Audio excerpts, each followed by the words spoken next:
engineers, sailors, and airmen of the Allied Expeditionary Force.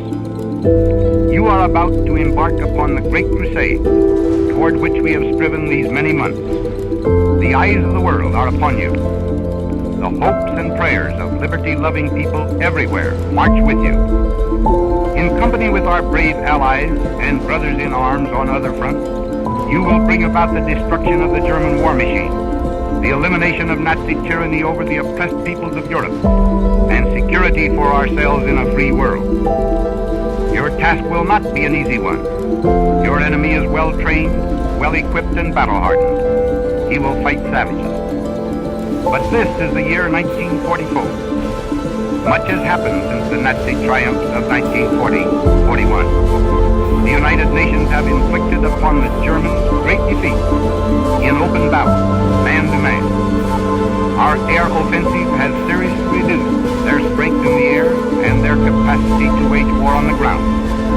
Our home fronts have given us an overwhelming superiority in weapons and munitions of war, and placed at our disposal great reserves of trained fighting men. The tide has turned. The free men of the world are marching together to victory. I have full confidence in your courage, devotion to duty, and skill in battle.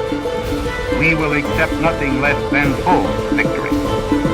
Good luck, and let us all beseech the blessing of Almighty God upon this great and noble undertaking.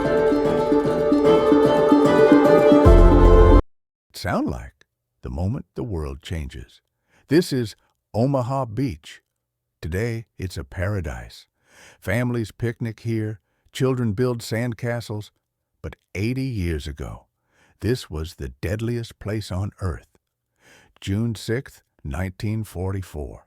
D-Day. We all know the story, right? We've seen the movies. Saving Private Ryan, The Longest Day. We know the basics.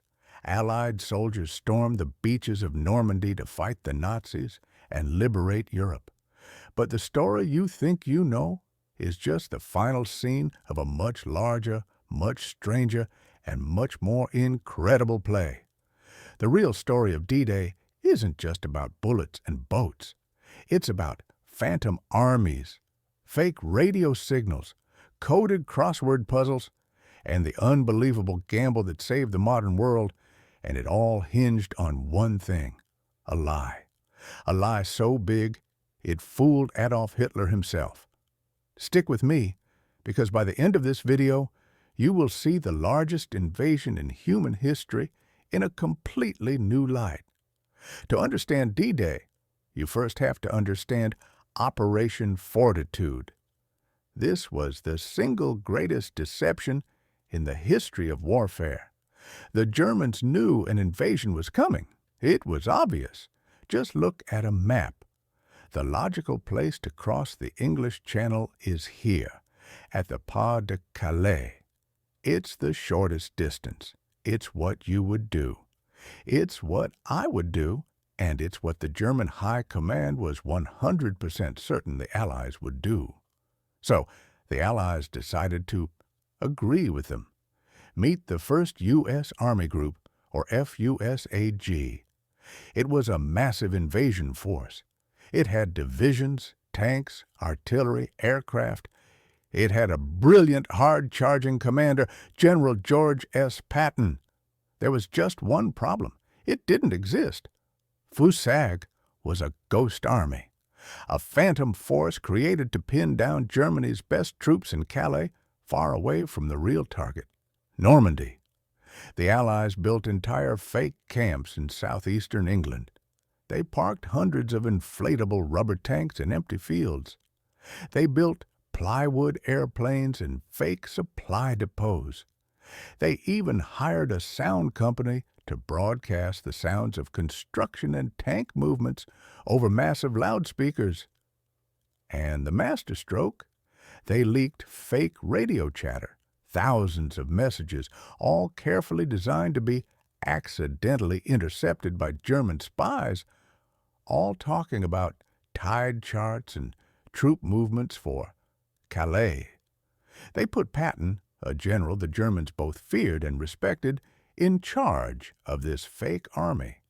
But even crazier, they found a British actor who looked exactly like General Montgomery, flew him to Gibraltar, and had him parade around in public just to make the Germans think Monty was focused on the Mediterranean. It sounds insane, like a Hollywood script, but it worked.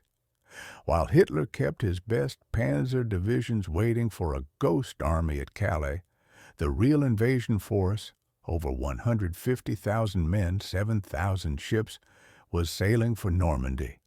The real target wasn't one beach, but 5, a 50-mile stretch of coastline, divided into code-named sectors. To the west, the Americans had Utah and Omaha. To the east, the British had Gold and Sword, and the Canadians had Juneau. And this is the first thing we often get wrong. D-Day was not just an American operation. It was a massive international coalition. British, American, Canadian, French, Polish, Norwegian, and Australian forces all played critical roles. For some, the plan worked perfectly. At Utah Beach, thanks to a strong current accidentally pushing them 2,000 yards south of their target into a less defended area, the U.S. 4th Infantry Division got ashore with relatively few casualties. The commander on the scene, Brigadier General Theodore Roosevelt, Jr., son of the president, famously said, "We'll start the war from right here." At Juneau, the Canadians faced a heavily fortified seawall.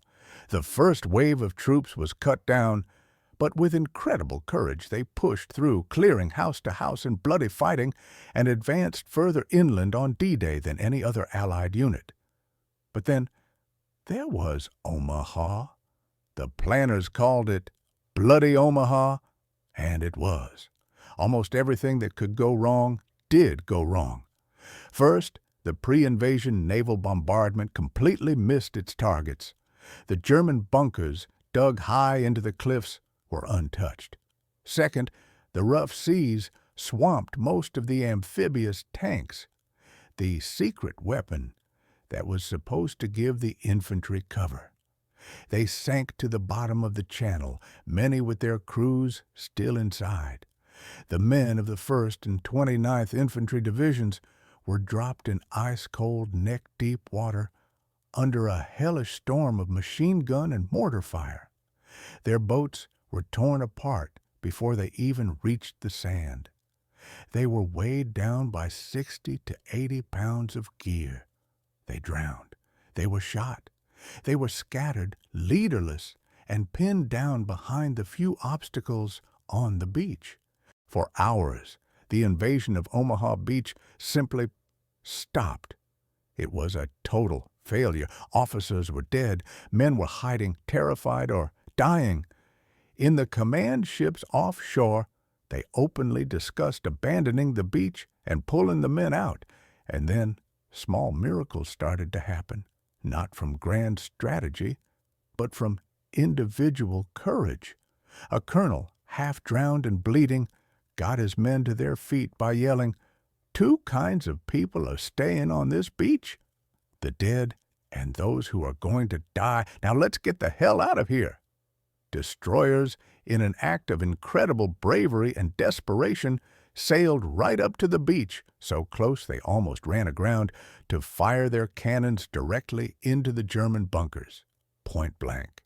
And at Point du Hoc, a small group of Army Rangers who had scaled a 100-foot sheer cliff with ropes and ladders fought off waves of counterattacks to destroy the massive guns that could have wiped Omaha Beach clean.